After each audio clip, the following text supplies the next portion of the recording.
Hello, everybody. Welcome to Tuesday. The S&P 500 had a green shirt day today, up 2.8%. Kind of have some good news and some bad news. I'll cover the bad news first. It seems like this particular rally was a short squeeze. And so when you hear that, what they're talking about is that people are shorting a stock. And so if I want to short a stock, I borrow it from a brokerage firm, let's say at $10. I'd sell it at the open market, got my $10 in hand. I'm hoping it's going to drop to something like $5, and I can take that and buy back the stock and give it back to the brokerage firm, and I keep the difference. That's my profit. Unfortunately, if it all of a sudden goes to $15, now I'm kind of panicking because I've just lost a bunch of money. I'm going to have to pay 15 for something I sold for 10. And so I start buying it back, and this happens enough. And there's a bunch of hedge fund added there. All of a sudden the stock starts going up because everybody's buying it. It goes to 17, 18, 19, 20, et cetera.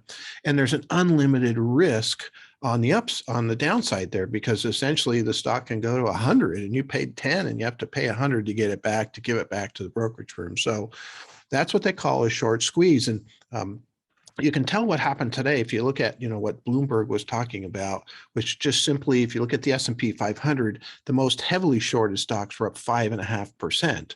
Now the S&P, as I mentioned, was up 2.8, and the least heavily shorted stocks, let's say on the Russell 3000, were up only 3%. So really, you can kind of tell what's happened today. You have a lot of fund managers and hedge fund managers shorting, very high short interest, lots of money on the sidelines. They're not buying stocks, and it doesn't take much when the sentiment is so negative for a few positive situations to come through and start to drive it. And then all of a sudden, everybody's starting to cover the shorts, and it brings that market up substantially, and you'll see these huge rallies. So very fascinating what happened today. But here's the good news. Many of the reversals that have happened in the market started off just exactly this way, with high short interest and a short squeeze. And so what we've seen here is that, we're in a down market, right? There's no doubt about that. And we're down all year long. The S&P 500 is below the 200-day moving average. The 200-day moving average is moving down. The major trend is down. And we've had many of these little run-ups, and they've all failed. This would be the fourth or fifth one, because those are the minor moves. And they move, and they come back down, and move, come back down, at a new low. And so eventually one of those minor moves will turn into a major move and reverse the entire trend of the market, and we'll be back to kind of running forward with the major trend up instead of down. A lot of times a short selling squeeze can start that. I think probably tomorrow the market goes up too. We hit exactly this very, tip of this resistance today. It's the third time, probably going to break through it. There's a lot more short interest out there if the market gets rolling again. And all of a sudden we're coming back up. There's a kind of a gap before the next set of resistance. So you could see some motion coming here. And sometimes that eventually turns into kind of this fear of missing out. Retail investors start jumping in, and then finally the institutional investors look at that and say, hey, we got to get in there too, because we're losing out to the indexes and what have you.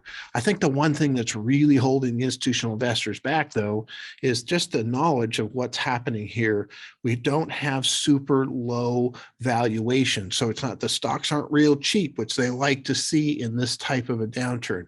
We don't have a scenario where the Federal Reserve is on the stock market side. They're very aggressively trying to fight inflation, which is tough for the stock market to deal with.